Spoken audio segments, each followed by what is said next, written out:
pé ẹbí wa ni, tó bá jẹ́ ọmọ wa ni, tó bá jẹ́ ọmọ àbúrò wa ni, tó bá jẹ́ ọmọ ẹ̀gbọ́n wa ni, tó bá jẹ́ ojúlùmọ̀ wa ni, tó bá jẹ́ ọmọ tá nífẹ̀ẹ́ sí ládùúgbò ni, irú nǹkan báyẹn ṣẹlẹ̀ sí. Tí ẹni tó jẹ́ culprit of nǹkan tó ṣẹlẹ̀ yẹn, tó bá dá sílẹ̀ síta pé ó yá o, ó ti ṣe nǹkan tó yẹ kó ṣe, which is, he has served his, wọ́n ti gbé lọ ilé ẹjọ́ ti sọ wípé ọdún báyìí ni kó lọ lò. Ó ti wá serve tó ń wá bọ́ta.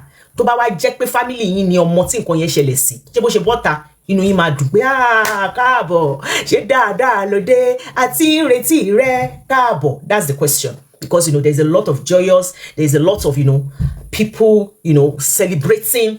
Ojú tí wọn, ó ti bọ́ta. Mo ṣe wá wò wípé, ẹ jẹ́ ká fi rora wa wò. Ẹ kàn jẹ́ ká fi rora wa wò díẹ̀.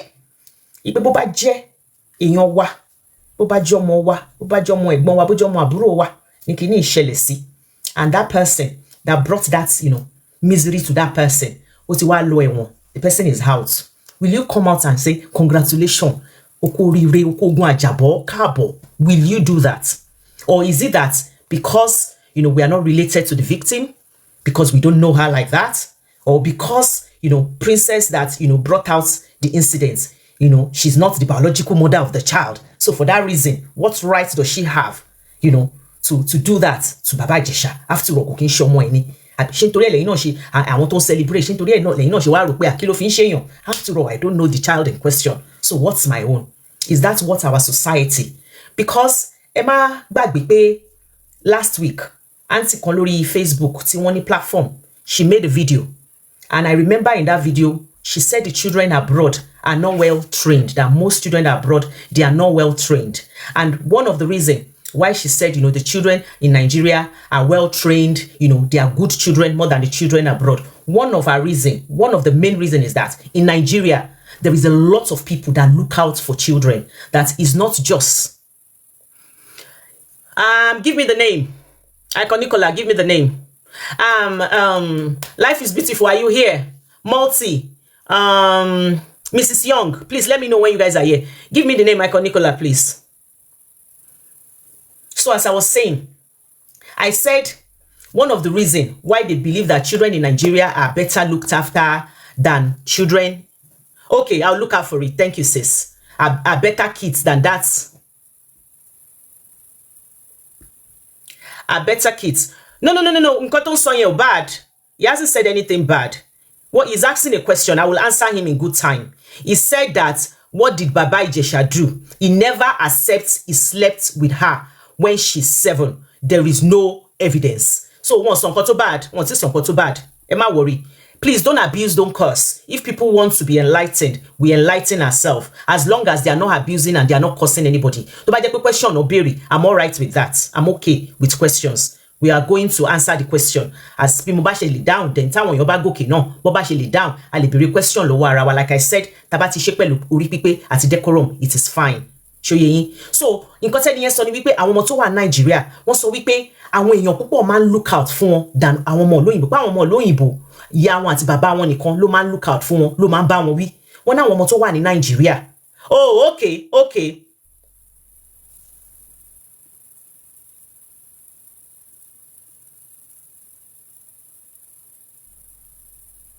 Ipe wọ́n máa ń tọ́jú wọn dáadáa ní Nigeria pé àwọn society in general ẹ dẹ̀ mọ̀ pé dòótọ́ ni tá bá ń dàgbà bẹ́ẹ̀ yẹn tó bá ṣeṣẹ̀ tí neighbor bá rí ẹ tí ẹ bá ní ọmọ yìí ó máa ṣe kíní kan neighbor yẹn á sọ̀ǹgó ẹ̀ gbà ẹ̀ even ó mú ẹ̀rí kò mú ẹ̀rí á gba ẹ̀ létí pé kí ló dé tó ń ṣe bẹ́ẹ̀ yẹn fún yẹ ọmọ kíní kan so why are we not using that too? Ipe okay o ọmọ ìjọ ọmọ wa ọmọ yìí ò jọ ọmọ wa nǹkan tó ṣẹlẹ̀ sí yìí ò dáa ká dẹ̀ pẹnu pọ̀ ká bá ẹni tó ṣe wí kò ń ṣe wípé ká wá tìtorí wípé nǹkan tí mo ti realize with us in Nigeria is that we look at the kí náà ti ń pè the offense based on who has done the offense. Show ye, say your bad jalè nsìn. If your favorite goes to the market to steal, you are not going to call your favorite out, or you will just say, what's the big deal? Because that person is your favorite. But when that same offense is committed by somebody that you don't like, you don't fancy, then you will now come out and speak your truth. But if that same thing were to happen to somebody you like, you are going to say it differently. And that is how we roll in Nigeria. And it shouldn't be like that. Because what goes around comes around. Tó bá sọ wípé nǹkan dá based on ẹni tó ṣe. Tó bá sọ wípé nǹkan dá based on ẹni tó ṣe ni. Ọjọ́ tí ẹni tó bá wá súnmọ́ ẹ Think no ba shele si show mo po ni le but our call in your house because you already said it's fine when somebody else did it. Do you understand what I'm saying? But let me not deviate. Let me not deviate. So, like I said, the question today is, did these ladies that, you know, since it came out, since Baba Ijesha came out, which for me, if you're somebody that claim that you like Baba Ijesha, you wouldn't want to bring this media circus on him. Like, you know, trolling, you know, those that and doing all sorts. It's as if Efeka when you come for him. Me, I'm just saying my own. This is my opinion. I will listen and read yours later. You just want people to go and dig things and come for him. Why will you not just allow the man to just, you know, come out, JJ, you know, do his thing, try and get his life back? Because you're not doing him any favor with the way, you know, the likes of you that said, you know, you are his person, the way you are handling things. There is nothing to say. There is nothing. Don't make it look as if, and I'm seeing some things.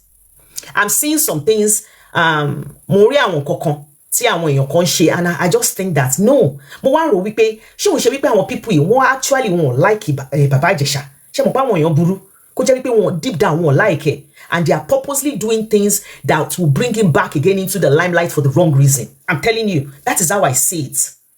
That is how I see it. And now let's go back to the beginning. Guys, you're not power tapping. I will not be able to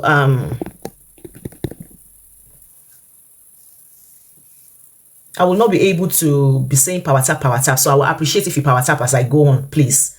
Please. That just tells TikTok that, you know, you guys are here and you're active. So that one, thank you so much. I appreciate. Like I said, everybody's opinion is welcome. Now let's go back to the beginning.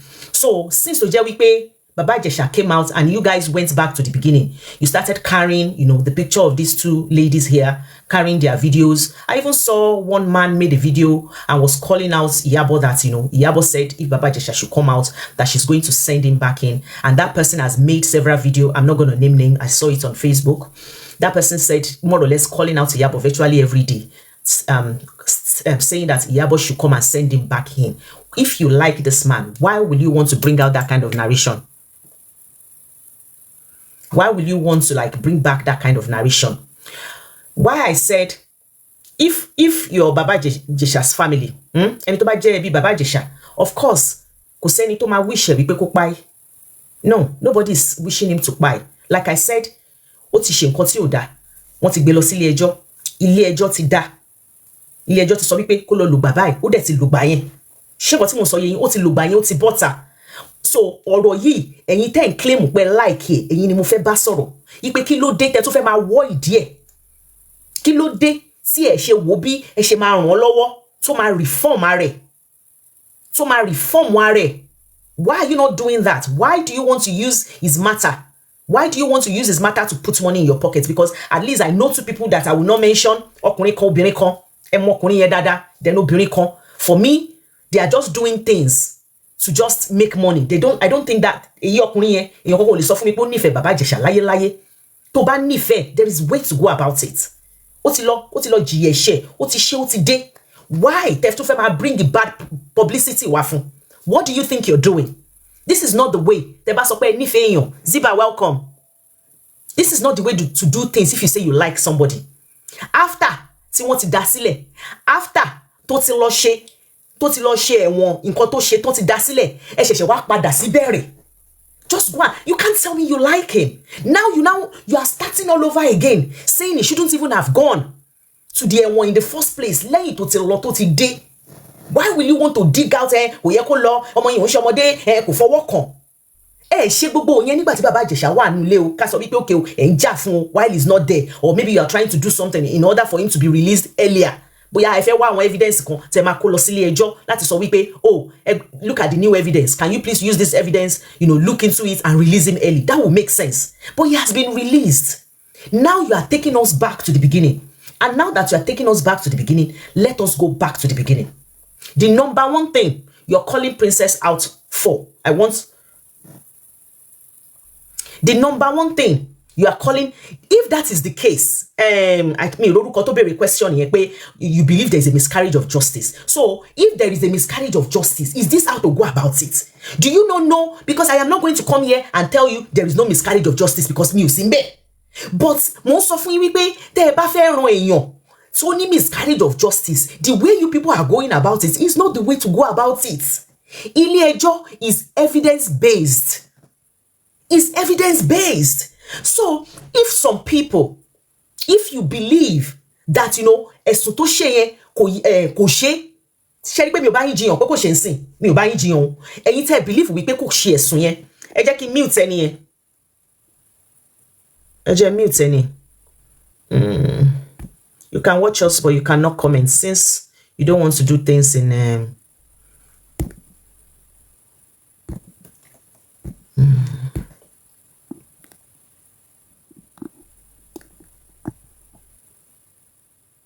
So, tẹ́ bá believe wípé kò ṣe, torí mi ò ní wá bá yín jiyàn bí báyìí. All you need to do, bó ṣe ń ṣe lélẹ́yìí. Tẹ́ bá néèyàn tẹ́ nífẹ̀ẹ́ sí, tẹ́ believe wípé wọ́n parọ́ mọ́ ni.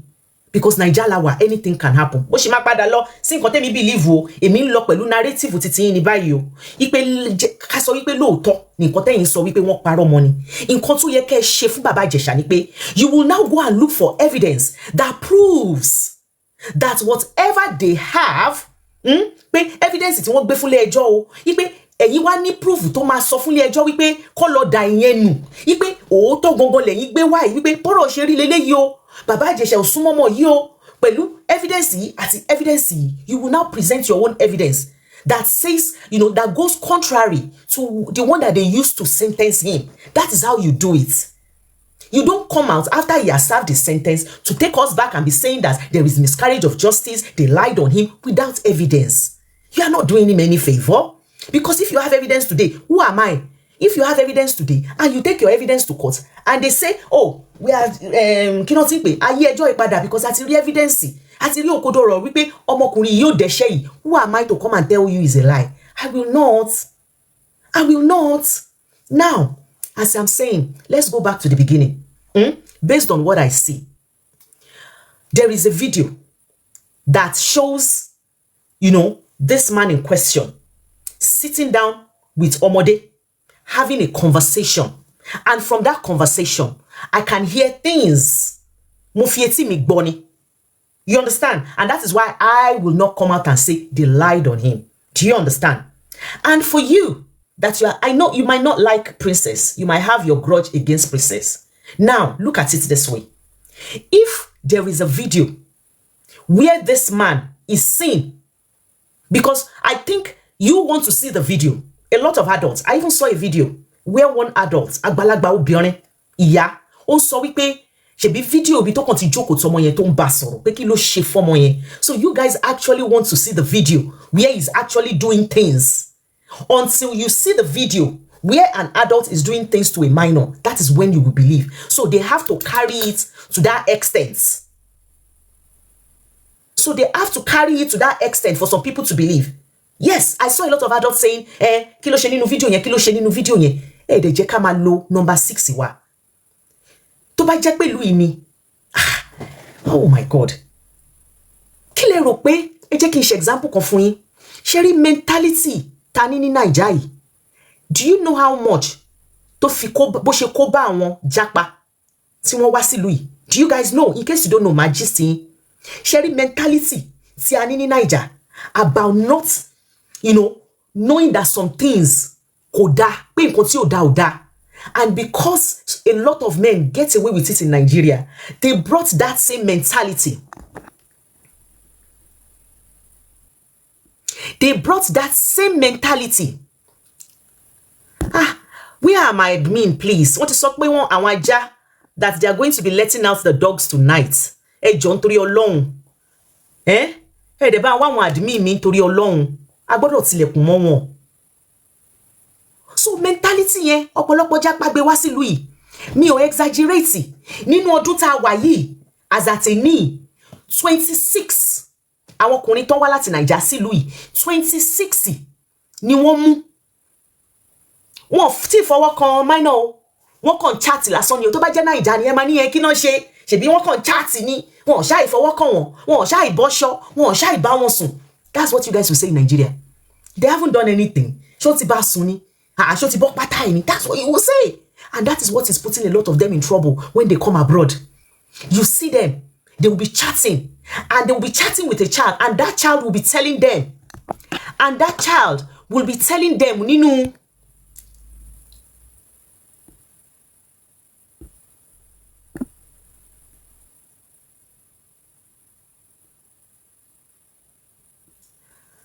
ọmọ yìí máa sọ fún wọn nínú conversation tí wọ́n ní yẹn. Ọmọ yìí máa ní I am 13, I am 14. Wọ́n dẹ̀ máa continue máa chat pẹ̀lú ọmọ yẹn. Bẹ́ẹ̀ ni mo sọ. Wọ́n dé sí UK, wọ́n ì tí ì lo oṣù mẹ́fà o. Wọ́n ì tí ì lo oṣù mẹ́fà ni wọ́n ti dé, ni wọ́n ti ń wá ọmọdé tí wọ́n fẹ́ máa tẹ̀ lọ́yàn, because they get away with it in Nigeria. So mo sọ fún yín sí ẹ̀yin tẹ́ bá sọ wípé oh he's just sitting down with her, ó kàn bá sọ̀rọ̀ ni kò ṣáà tí ṣe nǹkankan. Mo sọ fún yín pé nílùú òyìnbó wọ́n ì tí ì rí ọmọ yẹn, kò rí ọmọ yẹn sójú, ó ń chat lásán pẹ̀lú ọmọdé ni. Wọ́n gbé, wọ́n ṣẹ̀wọ̀n. Wọ́n gbé wọn, wọ́n ṣẹ̀wọ̀n. Gbogbo ẹ̀yin tó jẹ́ wípé ọmọdé lẹ like. Mo mọ̀ pọ̀pọ̀lọpọ̀ yín máa wá sórí show mi lálẹ́ yìí o. Mo dẹ̀ fẹ́ kẹ́ mọ̀ wípé èrò máa pọ̀ lórí show yìí. Ẹ jọ̀ọ́ nítorí Ọlọ́run ẹ máa bá mi ṣe wọ́n ṣákám. Ẹ máa screenshot o. Ẹ máa screenshot, ẹ lọ profile wọn, ẹ lọ ya photo wọn o. Ọlọ́run ní jẹ́ kí ọmọ wa gbégbékúgbé wálé o. Ọlọ́run ní jẹ́ kí ọmọ wa gbégbékúgbé wálé. I am not speaking about Baba Ijesha tonight. Baba Ijesha ti ṣe nǹkan tó wrong, ó ti lọ serve sentence ẹ̀, ó ti dé. But ẹ̀yin tó jẹ́ wípé tí lọ serve sentence yín tẹ́ fẹ́ wá beat bíbá yìí. Ẹ̀yin tẹ́ tí lọ serve. Mrs. Young, you're here. Please, ẹ má bá mi mute, ẹ má bá mi block. Ẹ má bá mi mute, ẹ má bá mi block. Àwọn tó bá jẹ́ wípé ọmọdé ni wọ́n máa like, and they don't like the fact that, you know, some men are getting justice, are being served what they deserve. Nítorí pé wọ́n fọwọ́ kọmọdé, ẹ jọ̀ọ́ torí Ọlọ́run, ẹ bá mi block wọn. Mi ò bá wọn jà rárá. Oníkálukú máa kó títí ẹ̀. Bẹ́ẹ̀ ni mo sọ. Bẹ́ẹ̀ ni mo sọ. Because gbogbo ẹ̀yin ọkùnrin tẹ́ ń wá síbí. Gbogbo ẹ̀yin ọkùnrin tẹ́ ń wá síbí pátápátá. Mo ń bi yín ní question pé tó bá jẹ́ pé ọmọ yín ní nǹkan tó ṣẹlẹ̀ sí ọmọ tá ń sọ ìṣẹ̀lẹ̀ sí. Àbẹ́yìn ọkùnrin Naija kọ́. Ẹ ti máa bẹ́ orí ọkùnrin yẹn. We won't even be here having this discussion. Kọ́kùnrin kan ládùúgbò ń sin kẹ́ wá gbọ́ ipò ń fọwọ́ kan ọmọ yín. Mo mọ̀ yín now. Even ẹ̀yin amúdàpá ni, ẹ̀yin ọkùnrin tó jẹ́ wípé ọmọdé lẹ máa like láti fọwọ́ kan. Ẹ lè jẹ́ kí ṣíṣe kan ọmọ títí yín now. Ẹ máa barricade ọmọ títí yín ni. Ẹ máa wá lọ ṣèṣekúṣe pẹ̀lú ọmọ níta. Ẹ̀yin tẹ́ ń béèrè evidence. Ẹ̀yin tẹ́ ń béèrè evidence. The evidence is still online. Tẹ́ bá wá ẹ máa rí. I saw the evidence. Mi ò wá mọ ojú tẹ́yin lò. Ṣé mọ̀ pé ojú ọ̀tọ̀ọ̀tọ̀ lọ́lọ́run fún wa, ọpọlọ ọ̀tọ̀ọ̀tọ̀ lọ́lọ́run fún wa. Nǹkan tí princess ṣe, they do it abroad. Because you cannot go to the court and tell the court that ẹni yìí ṣe kíníkan pẹ̀lú ọmọ mi. My darling Sister Abiodun, ó tọ́jọ́ mẹ́ta ṣẹ́ wà. You cannot go to the court and just tell the court pé lágbájá ṣe kíníkan pẹ̀lú ọmọ mi tó bá ní evidence. You need evidence. There are a lot of instances labroad tí wọ́n ti ṣe sting operation láti make sure wípé wọ́n rí evidence láti mú ẹni tí wọ́n mọ̀ pé ó ṣe nǹkan. So if you guys are saying that, you know, princess is unable to bring evidence of when the thing started, now she knows. Ẹ lọ jókòó, gbogbo ẹ̀yin tẹ́ ń bú princess. Like I said, you might cost her for any other thing. On this case, gbogbo ẹ̀yin tẹ́ ń bú princess. If with the evidence, ẹ ń ṣe gbogbo nǹkan tẹ́ ń ṣe yìí with the evidence tó wà ń ta, ẹ ṣì ń jàporó báyìí. You can imagine if she just come out to just say it with her mouth. Wípé ọmọ mi sọ fún mi pé ẹni ṣe báyìí sí mi. Tó bá jẹ́ wípé kò sí evidence. With evidence, look at the way tí àwọn àgbàlagbà yín ṣe ń ṣe láńgbáláńgbá. Look at the way tẹ́ ṣe ń ṣe bí ẹni wípé wọ́n da omi gbóná sí yín lára lórí ọ̀rọ̀ yìí níbi tó ká yín lára dé. Even with evidence. With evidence. Ẹ dẹ̀ wá sọ wípé why did she go? Ẹ sọ wípé ó set ẹ̀ up ni. Now mo fẹ́ bí yín. Ẹ mọ̀ wípé mo sọ wípé mi ò bá yín jà, ẹ̀yin lẹ gbé jà wá. Èmi ò bá yín jà. A kò fẹ́ wá sọ̀rọ̀ ni. Life is beautiful. Are you here? Multi, are you here? Mi ò bá yín jà rárá. Mo sọ fún yín wípé ẹ ń bú ẹni yìí wípé ó set ẹ̀ up ni. Lẹ ṣe ń bínú sí. But ẹ̀yin náà lẹ tún wá sọ wípé kò sí evidence. Ẹni kó lọ mú evidence ìgbà tí Baba Ijesha bẹ̀rẹ̀ sí ní ṣe nǹkan pẹ̀lú ọmọ yẹn, ẹni kó lọ mú wá. Can you not see that? It's because she doesn't have evidence. That is why she have to improvise. Because she knows the kind of community that she is. To grow up. Or more. She knows she can't just come out and tell you, Emma, pẹ̀lú evidence gan, ẹ fẹ́ finish here. Kama ìwà sọ wípé kò ní evidence. Kama ìwà sọ wípé kò ní evidence. With evidence, you want to finish her. You are abusing her. Go and bring 7 years old here. Evidence it's in lefe. There was no evidence for that. Because she didn't know about it. It was after it has happened, that was when she knew about it. And I want to believe that tó bá jẹ́ mi náà ni, mo lè máa wò wípé ṣé òótọ́ ni ṣé irọ́ ni. Ẹni mímọ̀ mi lẹ́ni yìí. Can this person be this daft and foolish to do this kind of a thing? Mo lè máa rò ó. Wípé ṣé òótọ́ ni ṣé irọ́ ni. Wọ́n wá set camera. Gbogbo ẹ̀yin àgbàlagbà tẹ́ wà ńbí, tẹ́ ní pé wọ́n set up ni. Ẹ jẹ́ n place scenario kan fún yín. Ẹ kì í ṣolè. Wọ́n wá gbé nǹkan sílẹ̀, wọ́n gbé gold sílẹ̀, wọ́n fi camera síbẹ̀. Wọ́n wá ní kẹ́ lọ mú nǹkan wá ńbẹ̀. Ẹ̀yin tẹ́ kì í ṣolè. Ṣebí nǹkan tó ní kẹ́ mú lẹ máa lọ mú. Ẹ máa mú gold yẹn lójú ni. Tó bá jẹ́ pé aṣọ náà ní kẹ́ wá mú níbi tí gold wà. Ẹ kò rọra gbáṣọ, ẹ kọjá lẹ́gbẹ̀ẹ́ gold because Ọlọ́run ò fọlẹ̀ sí yín lára. Ọlọ́run ò fọlẹ̀ sí yín lára. You will go there and take what they ask you to take, and you will not take any other thing because you are not a thief. So the camera tó fi síbẹ̀ tó bá padà lọ́wọ́ camera yẹn. Life is beautiful, you're welcome. Please help me be muting anybody that leaves, any adult that is behaving badly. Just me. I don't want you to block. I don't want you to block. I want them to be able to hear me. So please don't block. If you have blocked, unblock and mute. When you mute, they can still hear us, but they will not be able to vomit on our platform. So that is what I want. I want them to be able to hear me, but I don't want them, if you can't be, to anybody to ba BCB, o ma foriko, o ma farako, o ma foyonko, o ma fili aye eko, beni muso.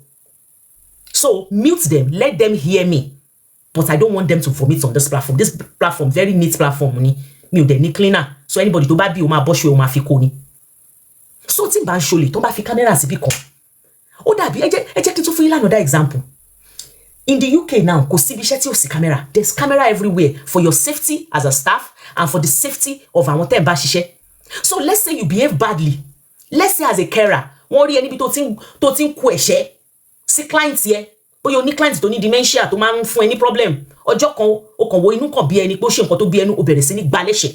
Camera wa mú ẹ kó wá sọ fún wọn wípé no, why did you set the camera? No, it's because you set the camera. No. Elo jókòó kẹ́ ro. Elo jókòó kẹ́ ro. Ẹ jẹ́ kí n fún yín example nǹkan tó ń jẹ́ setup. Setup. I will give you example of setup. Kọ́rẹ́ yín kó lọ gbowó ní bank. Your friend just came back from the bank, and you know that your friend just brought home 100 million. And you know that your friend is taking that 100 million from Abuja to Port Harcourt. You now call somebody else, and you know that person is a very dubious somebody. You now say, my friend is going from Abuja to Port Harcourt. I want to set him up. Meet him halfway and collect the money. That is set up. Because your friend is not expecting anybody to do that. Your friend is just going from point A to point B until you start setting your friend up. But when they put camera somewhere and you go and behave badly, you cannot say they set you up. Because that camera would have been useless. Assuming, Princess put that camera and left Baba Ijesha there with the girl. And Baba Ijesha just got there. And Baba Ijesha said to the girl, pẹ̀lẹ́ ọmọ, báwo ni school? Ṣé dáadáa ló wà? Jọ fún mi ní remote yẹn bá mi tan television kí Princess fi dé, kí Baba Ijesha dé máa wo television. Kí Princess dé wà níbi tó wà kó máa wo camera yẹn for another 10 hours. Kí Baba Ijesha jókòó kó máa wo television. Kó sú Baba Ijesha, kí Baba Ijesha ní, I am tired. I can't do this anymore. I want to go. Kó dẹ̀ máa lọ kó máa. We will not be in this junction. So stop encouraging nonsense. It can never make sense to me. Abiyamọ ni gbogbo wa. Because God forbid, ibi ò ní dé bá kankan nínú wa o. Àní tẹ́nítìkà o. Àní bá ní àgbàlagbà ṣe. We will not associate or be friends with somebody that their intention is not good for us. Because God forbid, we find ourselves there. We will not be thinking like this. I can bet you. Even if Baba Ijesha is your best friend, if Baba Ijesha is your husband, if Baba Ijesha is your relative, is your bestie, you will not be happy. And you will not be angry. If that girl was your daughter and Princess did what she did, you would have been appreciating Princess and saying, thank you. Because if you had not done what you did, there is no way I would have known that this person is a bad person. Mama keep Princess and Mama Sani. But nítorí pé Princess ò kì í ṣe èèyàn yín. Ẹni pò nǹkan ló bí ọmọ, kí ló dé tí wàhálà ẹ̀ pọ̀. Ọlọ́run á ṣe ìdáríjì fún gbogbo wa. Now let me go to that pretty lady in the middle, Iyabo. Sherry. Kò sẹ́ni tó gbọ́n tán. And gbọ́n lójoojúmọ́ ni. There is nobody that is perfect. Nobody. The only perfect being in this world. Ọlọ́run nìkan ni. Kọ́lọ́run dẹ̀ máa kọ́ di àìmọ̀ ṣe sí wa. Ìtara. ìtara. Èmi gan, mo rántí nígbà yẹn. Tó bá ṣe wípé Facebook has deleted all our live videos ni, it would have still been on my page on Facebook. Mo ṣe video, èmi fẹ́ bọ́, tó ká mi lára nígbà yẹn. Ìtara, and anybody can have ìtara, because abiyamọ ni gbogbo wa. Abiyamọ ni gbogbo wa. Don't let us wait until something happens to us before we start, speaking the truth or standing for the truth. Don't wait until it happens to you before you start standing for the truth. Ẹ má jẹ́ ká ṣe bẹ́ẹ̀ yẹn. Rárá. Ẹ jẹ́ kí, hold on. Let me bring my admins up, please.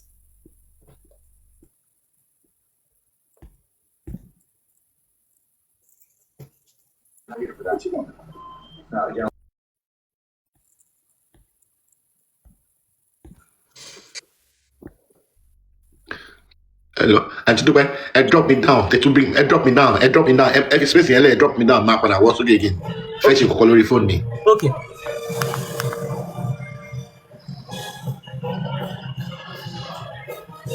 Mrs. Young, share one be.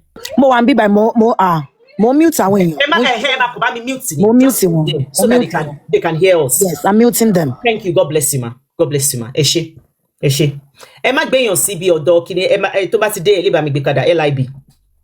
So question tí mo bi yín leni, tí mo fẹ́ kí everybody dá mi lóhùn, ó ní wípé if you're related to the victim, will you be jumping and shouting and singing and dancing that the person that has done, in as much as that person has served their term, don't get me wrong, ó ti serve term ó ti bọ́ta. Mo ń sọ wípé ṣé máa wà lára àwọn tó gbàjọ́ tó ń gbàlù, because you are angry with the people that are saying, what is there? What are you jubilating for? Do you know, báwọn tó bá lọ sí, tó bá ṣe nǹkan tí wọ́n fọwọ́ kọmọdé, do you know that they are tagged for life in a civilized country? Do you know that they are tagged? Ẹ mọ̀ kan tó ń jẹ́ tag. When they type their name anywhere, the tag will come up. Ó máa ṣe fòrò ni. Wọ́n sọ pé, ẹni tí ṣe nǹkan tí ó yẹ kó ṣe pẹ̀lú ọmọ ọdún báyìí. Ó tiẹ̀ níbi kan wọ́n sọ pé l'Amẹ́ríkà, even gan ní UK, wọ́n ṣe community fún wọn. Wọ́n dẹ̀ ṣẹ́rí, register yẹn is open. Anybody can go and find out. I don't know if Nigeria has it. But níbi báyìí, you can go and find out. Tó bá jẹ́ pé èèyàn kan ó ti tẹ ọmọdé, ó ti fọwọ́ kọmọdé rí. You can go and check so that you don't associate with them, so that you don't allow your children to go close to them. Ẹni tó bá fẹ́ ṣiṣẹ́ ní school, ẹni tó bá fẹ́ ṣiṣẹ́ ní anywhere táwọn ọmọdé wà. Even kò wá tún ṣe yẹn nìkan. Even ẹni tó bá fẹ́ ṣiṣẹ́ níbi tí àwọn obìnrin àgbàlagbà gan wà. Wọ́n ní gbà ẹ́ síbi iṣẹ́ tí tag yẹn bá wà lára ẹ̀. Wọ́n ní gbà ẹ́ síbi iṣẹ́ tí tag yẹn bá wà lára ẹ̀. So you guys, there's a lot you don't know. You don't like this man. And I know that he knows that you don't like him. For you to want to open that wound for those that are involved. Ìkà ló máa ń ṣe bẹ́yẹn.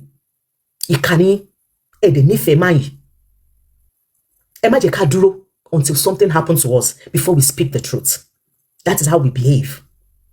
We wait until tó bá súnmọ́ wa before we speak the truth. Sisi Dupe, I saw nǹkan tí mo rí is enough evidence for me. Ẹ má jẹ́ kí n rántí fídíò yẹn. Did you hear what's coming out? Ṣé gbọ́ nǹkan tó ń jáde ní ẹnu àgbàlagbà sí ọmọ tó lè bí ní ọmọ.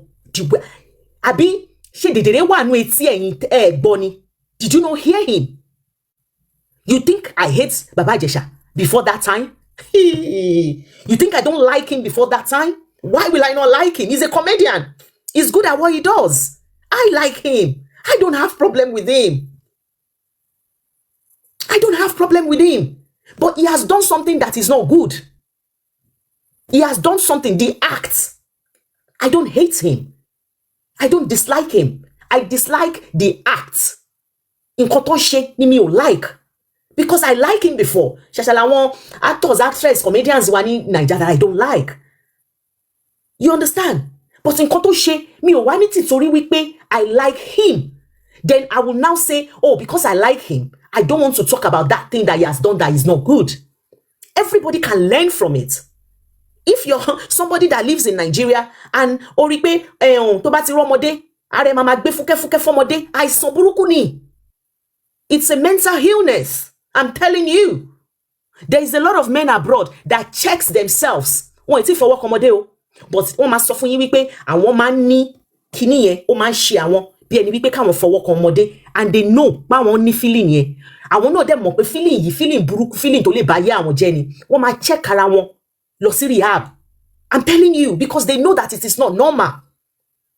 Tó bá rí ọmọdé tí ara ń dìde sọ́mọdé, it's not normal. Nǹkan burúkú ni.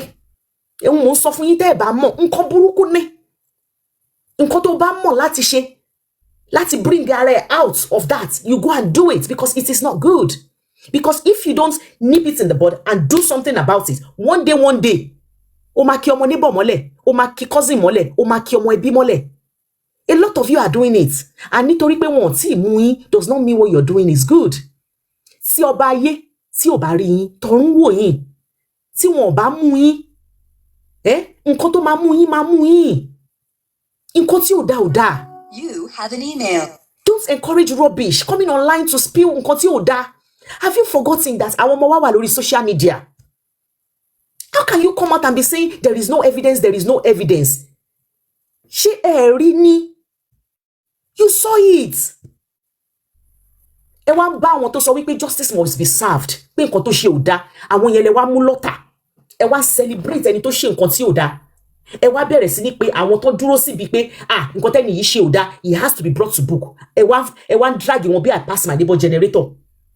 Ẹ wá ń congratulate ẹni tó ṣe nǹkan tí ò dá. Sister Bisi. Okay. First of all, ẹ kálẹ́ sis mi ṣe wà. Jerry, Sisi Dupe, àwọn tó wà nísàlẹ̀, àwọn new faces ni wọ́n ṣe ká gbé wọn sókè. Ẹ gbé wọn sókè, but ẹ bí àtàlát. Bó ṣe ti realize pé moderator bot mi ti lọ ni. Ibi kan ti fẹ́ máa mú tàwọn èèyàn. Ibo ló lọ? Mi ò rí mọ́, mi ò lè mọ́, mo ti fẹ́ máa mú ẹ máa rí ẹjẹ́ kan yé. Máa lọ wò. Okay. So nǹkan tí mo fẹ́ sọ ni pé Sherry, culturally, most of our tó support bàbá yẹn, they don't see anything wrong in what they are doing. And if you don't see anything wrong, that means pé tójú bá pò firi, àwọn gan lè ṣe rẹ̀. And it's so common. That thing is an epidemic in our society. Either we want to accept it and that command poroni. And most of us women, we are enablers of this ìwà burúkú. And kò ṣe àwọn ọmọbìnrin nìkan ó pọ̀ lára àwọn ọmọbìnrin. Tí ẹ bá mú ọmọkùnrin between the age of 15 to 35, their first encounter pẹ̀lú obìnrin ẹni tójú wọn lọ ní abuse ni in Nigeria. That thing is an epidemic. And culturally, tabaye until we start exposing it, that mama gbilẹ̀. Àwọn míì tó bá ṣẹlẹ̀ gan ìyá ló máa sọ pé kọ́ máa jẹ́ kọ́ gbọ́ orí ìtìjú. We need to come out. That thing is an epidemic in our society.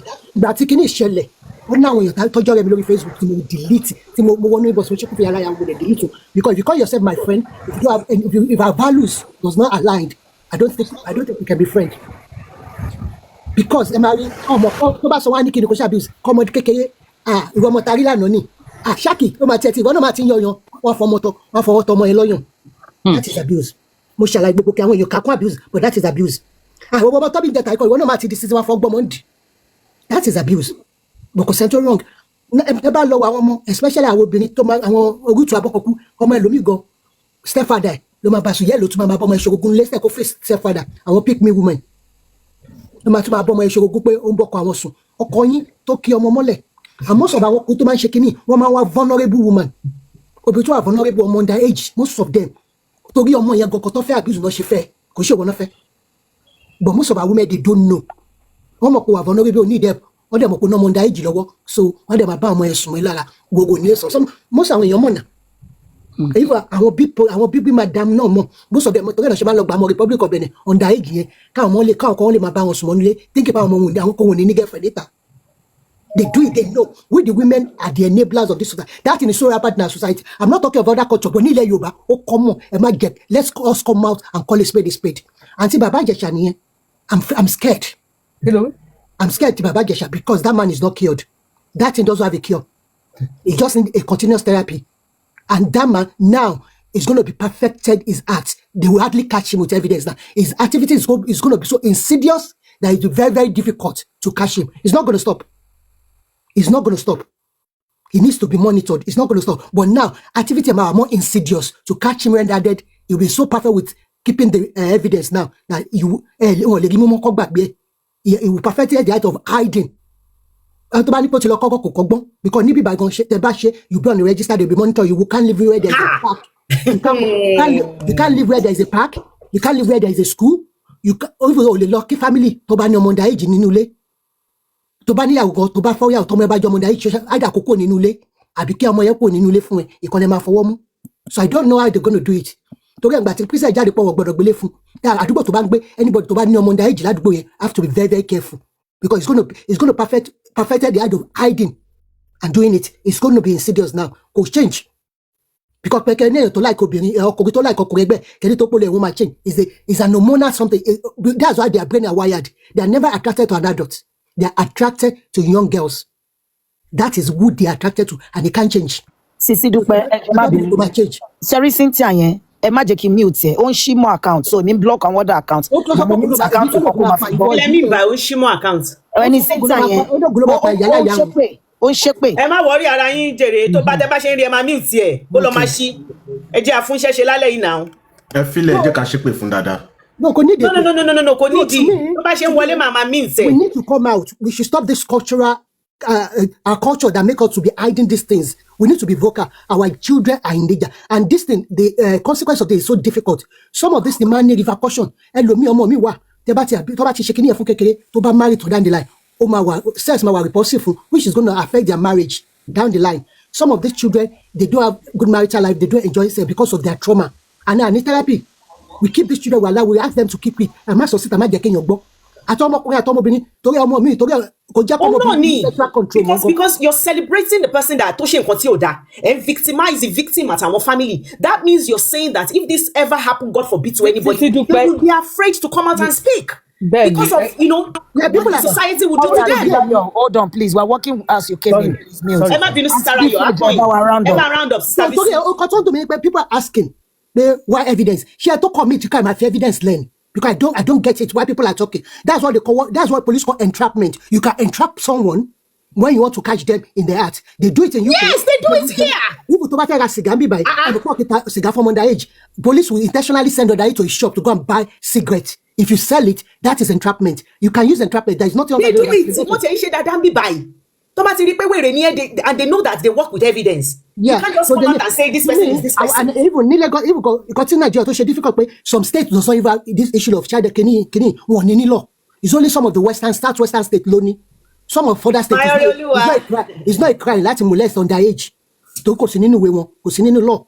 Out in Nigeria, we create awareness, and we women, especially you pick women, and you go to Abokoku.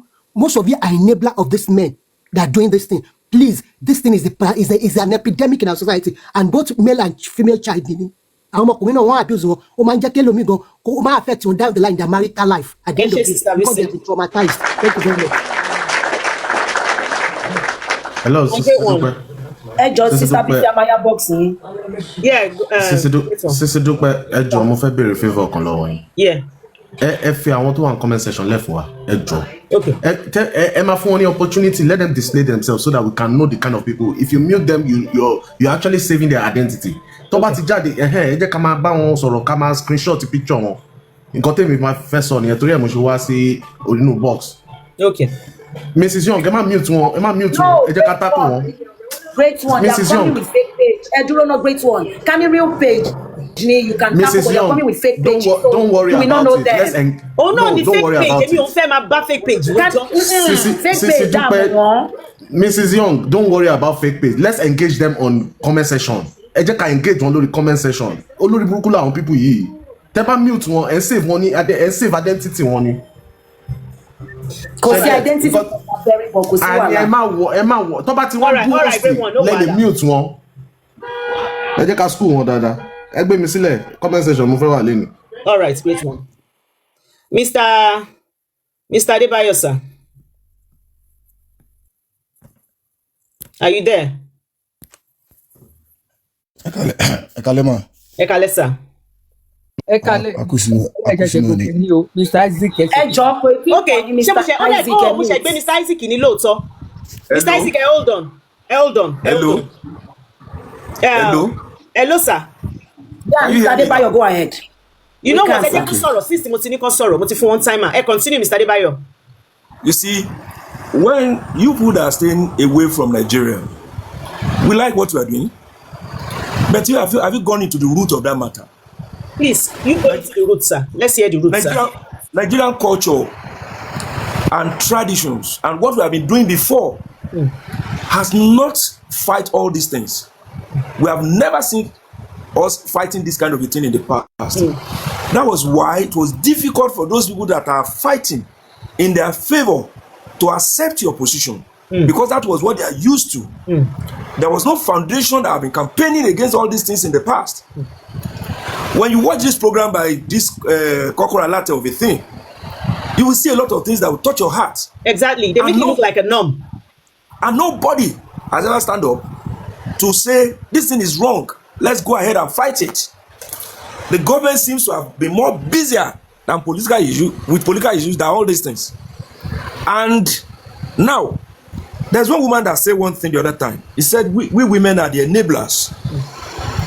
Those people that are asking those questions, ask one question that I keep on looking at. If you must come to equity, must come with clean hands. If you will allow your child to be abused by negligence, you know, I listen to Yomi Fabi very well, because I am a lawyer. I have to listen to two sides. His claim was that Princess allow Baba Ijesha to have access to the child. The women must be properly educated, not women alone. The parents must be properly educated. How can you use your child? How can you leave your child at home and just any man will come around? I have a daughter that I live with. At the tender age, we lost the mom. At the age of 4 or 5, we have been living together. Something happened to her one day. The lesson teacher came and she was the only person at home. Because of the training the late mom has given her, she told the lesson teacher while she was inside that you have to sit at the corridor. I'm not going to open our door because my daddy is not at home. You will have to be teaching me what you will teach me while I listen to you through the window. The man was shocked. Because of the training, we need to educate the children. If somebody touches you at this place, report your mom. Let the mother take it up immediately.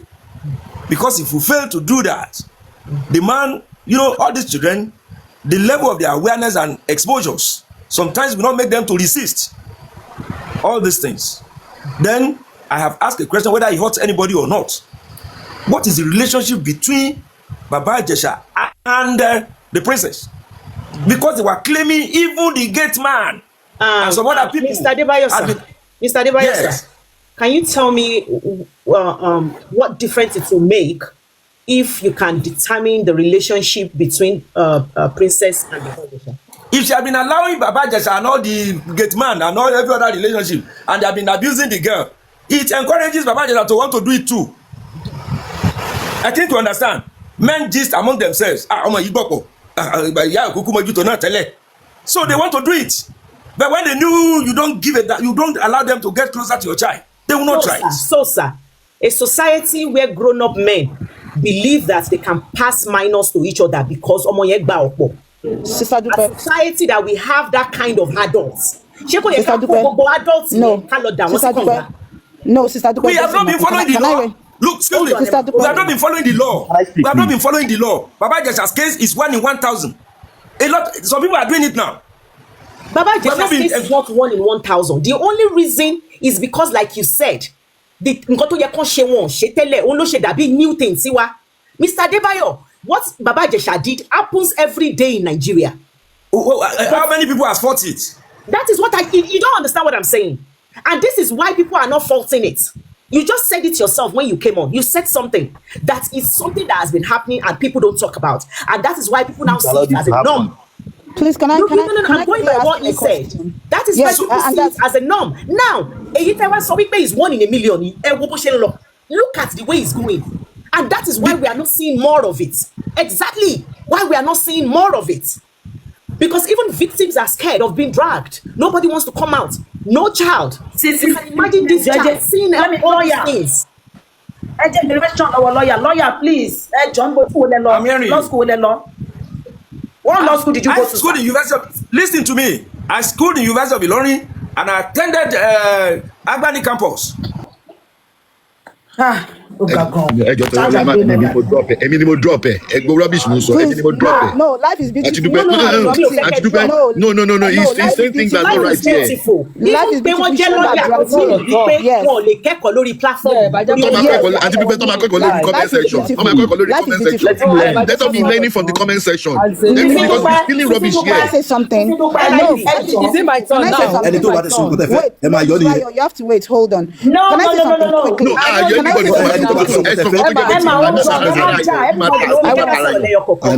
Everybody hold on. Is it my turn? Yes, it's your turn, right? Hold on. When you get to your turn, you can say something. Please hold on. No, I want. She's in a rush. She said she's in a rush. Hold on, Emma.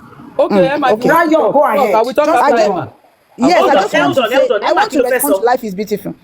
I don't think in order to have a very balanced discourse, you cannot drop him because he has said his piece. You need him to speak so that you can know who is who and then you can now address the situation properly. You cannot drop him and not allow him to say it and then we have to say something. No, we want a balanced view, okay? In order to have the proper information across the board, let him speak, bring him back up, let him hear.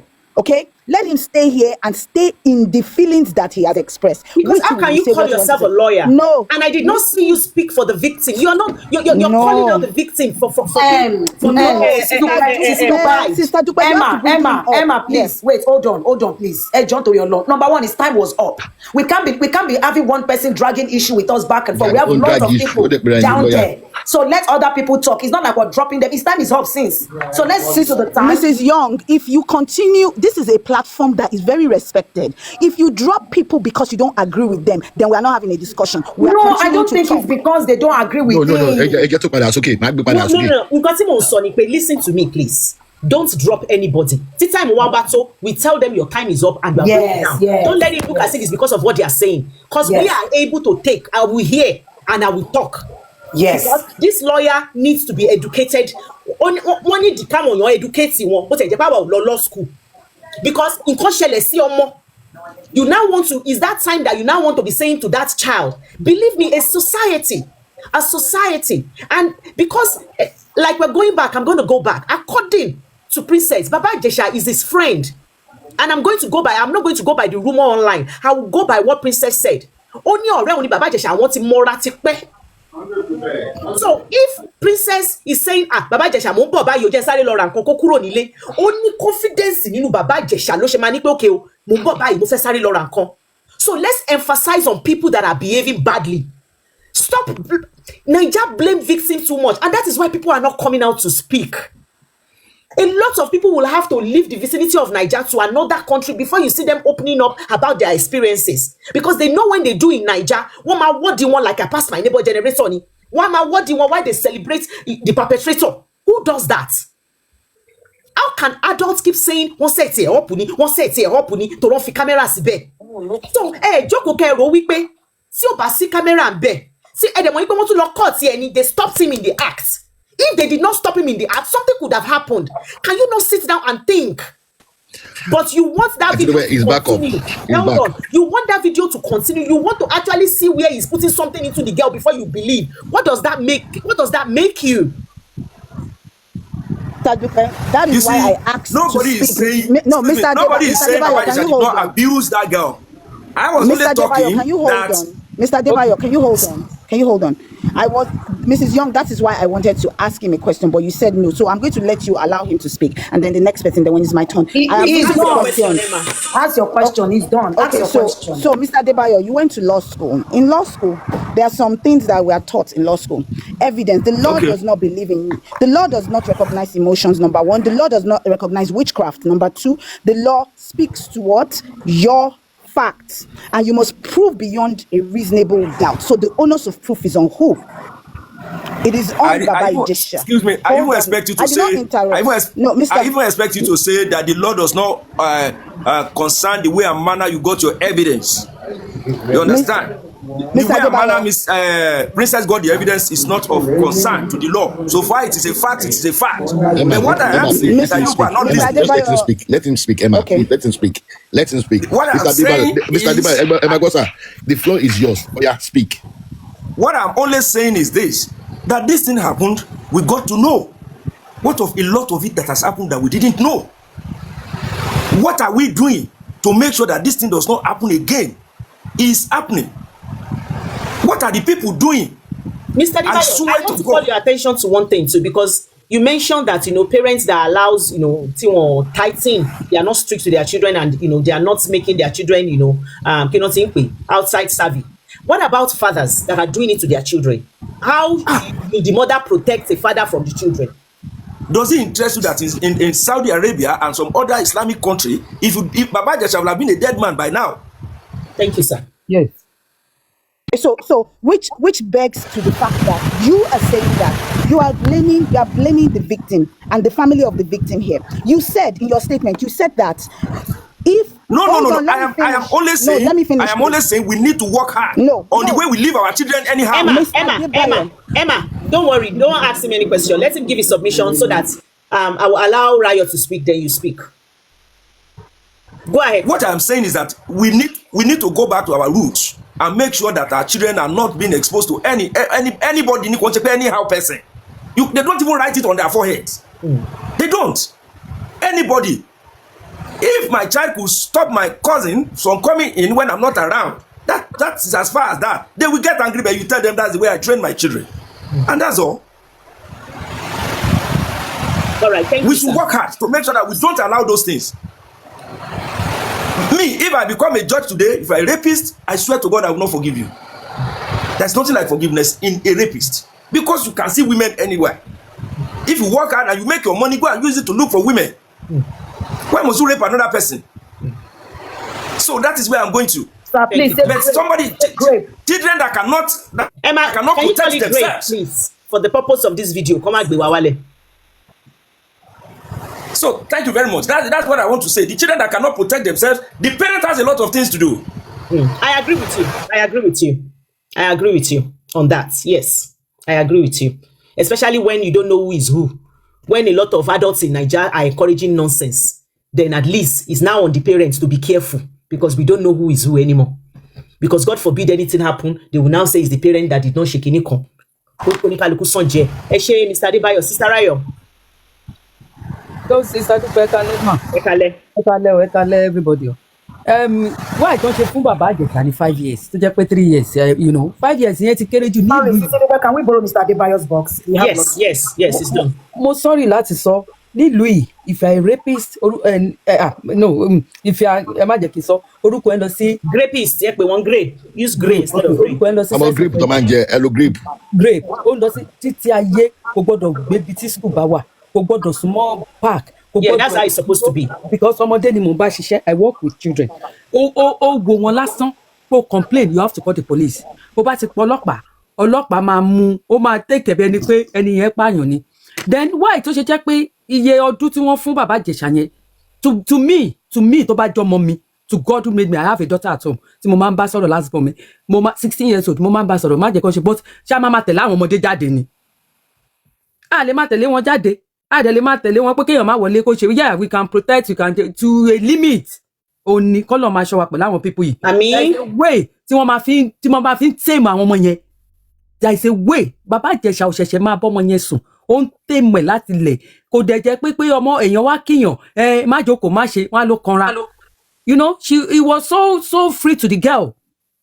Underage. Kí ló wà nídìí ẹ̀ tó wò lójú mo dẹ̀ before that time mi mọ Baba Ijesha rí o, but àwọn tó wà ní industry tó máa sọ pé is used to that. Ọmọdé ló máa ń fẹ́ ní àwọn ọmọ kékèké yẹn ló máa ń fẹ́ toast tó rówó kékèké tó ń fún wọn. I don't know how far it's true ṣe mọ̀, but tó bá jọmọ èèyàn ni ọmọ tó bí tó rí pé wọ́n rape, how will you be looking at that girl every day? Báwo ló ṣe fẹ́ máa feel tẹ́ni yẹn wá jáde tó ń rìn kiri ń gbòòrò? This is not fair. Wọ́n dẹ̀ celebrate ẹ̀, ó ti jáde, ó ti ṣe we crazy, kò tiẹ̀ yé mi. Because ẹ̀jẹ̀ èèyàn tó bá jọmọ yín ni bàbá yẹn ṣe bẹ́ẹ̀ yẹn sí ọmọ kékeré underage tó ń bá sùn tó ń ṣe, wọ́n wá ní kó evidence yẹn kò full. Ṣé kí ìyá yẹn dúró kó fọwọ́ kàn kó bá sùn kó rí ìkọ́dọ̀ ẹ̀ ni? Because I don't know. A dẹ̀ wá ń celebrate nonsense ní Nàìjíríà pé kinní kan tó bá dọ̀là ń sìn òun náà àjáde á lóun fẹ́ ṣe fíìmù. A gbé síbẹ̀ á ní wọ́n parọ́ mọ́ òun. That is the next thing. A gbé sí cinema àwọn èèyàn tún lọ wò ó. Because máa rìn jáde, Lisa máa rìn jáde. I don't know, I don't know what to say, to be honest. I just felt bad fún ọmọ yẹn. In fact, me feel bad fún kì í ṣe màmá ẹ̀ kì í ṣe but ọmọ ẹ̀ ni ọmọ téèyàn bá ti ń tọ́ tó adopt pọ̀ mọ́ ìsì ọmọ ẹ̀ ni but ọmọ kékeré yẹn gan ní ìsìn ó jáde ń sìn ọmọ yẹn máa rí gbogbo nǹkan tó wà lórí social media ọmọ yẹn wà lórí social media how will she feel? God forbid it happen to any child that is seeing all these things adult ń ṣe ṣé ọmọ yẹn ò nílò wípé kí n fi ṣoṣù kí n fi para than for me to come and let them come and drag in my parents and me. ó ní di therapy lọ́tọ̀ now ó ní di therapy láti máa lọ báwo ló ṣe máa feel pé ẹ wo máa yí tó yẹ kó sober kó tiẹ̀ sọ sorry kó jáde pé nǹkan tóun ṣe òun mọ̀ pé bọ̀ òun sorry o òun ti sober o ọmọ yẹn I'm so sorry but ọmọ yẹn sórí everything lórí social media tó tún celebrate pé wọ́n parọ́ mọ́ ni báwo lọmọ yẹn ṣe fẹ́ fi ọmọ yẹn gangan báwo ló ṣe fẹ́ feel where are we going báwo ni obìnrin ṣe ṣẹ̀ débi pé wọ́n á ní ìyá ló ní fault ṣé ìyá ò ní lọ wá nǹkan tọmọ máa jẹ when we were growing up tá a young àwọn màmá yẹn máa ní ṣọ́ọ̀bù níwájú ilé wọ́n máa ní a máa wà ń bẹ̀ wọ́n máa ní má jẹ́ kó fọwọ́ kọ́ ẹ̀ ń bí o but since we don't have time òun náà ṣe máa láwọn jẹ́nsìn yẹn burú wọ́n rúdù wọn ò ní manners kò sí time fáwa ìyá láti tẹ̀bí somebody put it in the comment section now ipe bàbá kan fọwọ́ gbá wọn nídìí àwọn wá kọ́ bàbá yẹn kù wọ́n náà ná àwọn bí ẹni máa kú bẹ́ẹ̀ ni nípa àwọn rí bàbá yẹn fín how can baba fi ọwọ́ gbá ọmọ nídìí ọmọ yẹn wá mú bàbá ó wá mórí bàbá ẹ mọ̀ pé I think that thing happened all of a sudden and she just decided to just give baba knock for head wọ́n náà ná àwọn bí ẹni máa kú ni fún bàbá yẹn imagine. ó ṣe bó bí Naija ṣe ń lọ nìyẹn. bọ́mọ yẹn ṣe fún bàbá yẹn kù ṣé kò yẹ kẹ́fì àgbàlagbà tó wà ń bẹ̀ kọ́ dáwọ́ jọ kọ́ ná bàbá yẹn bí ẹni máa kú. ìgbówó àtẹ̀ṣe gbáǹdì kí ló dé ta gbáǹdì báwo lọmọ yẹn gangan ni mo wà to me o torí ọmọdé ni mo bá ṣiṣẹ́ ni mo wà concern tó bá jẹ́ bí ni oríṣiríṣi therapy máa lọ ni tí wọ́n máa gbé lọ tó máa rí because ó máa rò pé ó máa feel worthless. ó ní mo sọ the travelling afro hairdresser ó ní mo sọ wípé this discussion for me is not even about Baba Ijesha it's about àwọn tó ń ná wọn like here. Yes. If you like him this is not the way to go about it making him look like an hero. Nǹkan tó ṣe ò dá náà àti Rayo ẹ jọba wa round up. Yes ma nǹkan tí mo kàn sọ ni pé how do we support the victims not the tó ọmọ yẹn gangan báwo ni wọ́n á ṣe fẹ́ máa support wọn wípé fún therapy àpíngàn because wọ́n mú Ìyábọ̀ Òjó wọ́n fi ṣe ọ̀tá against kìíní ìyẹn dẹ̀ tara bí abiyamọ that during that time ara ta èmi gan wípé tó bá jẹ́ pé thank you ẹ má sister Rayo ẹ ṣé ma thank you ma God bless you. Is this ṣe àwọn adult yìí tó ń bú àwọn tí wọ́n jà fọmọ yẹn àwọn náà ń gbé placard fún ọ̀chá yẹn o òun ṣe ni pé is one rule for one rule for another ẹ gbé placard fún ọ̀chá yẹn.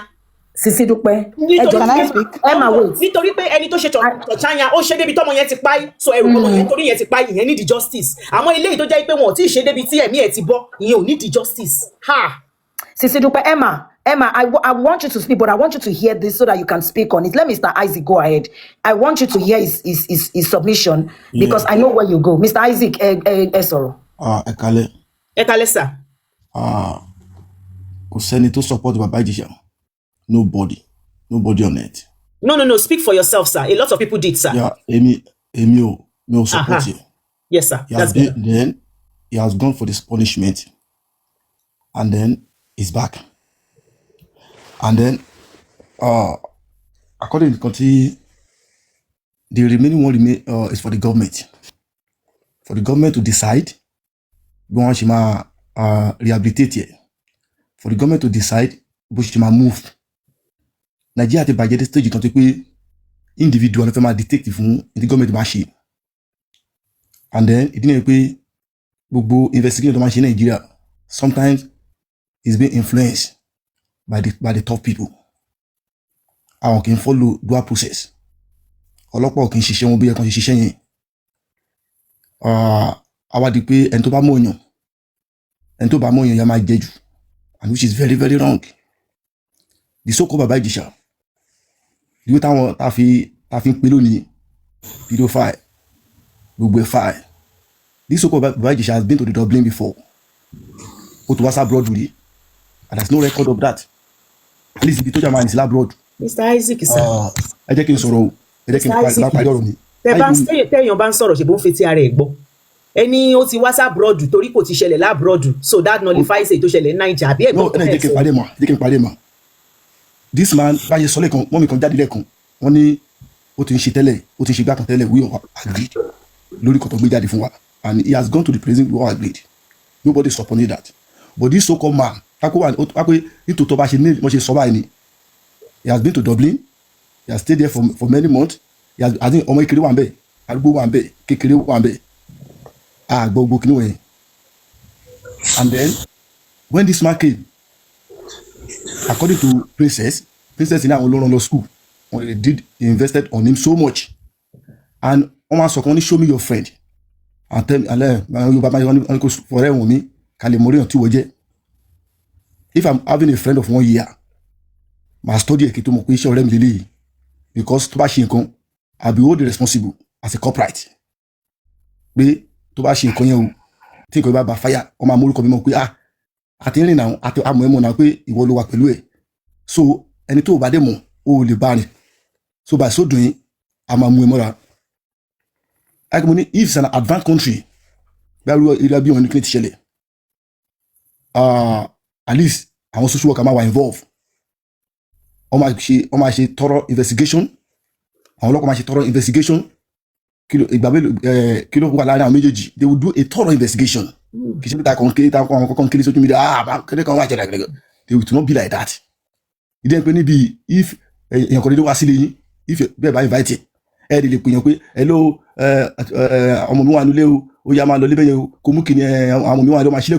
I'll be back in the next 30 minutes. Start 1 minute, get a round up. So it's not possible. So sentiment, I think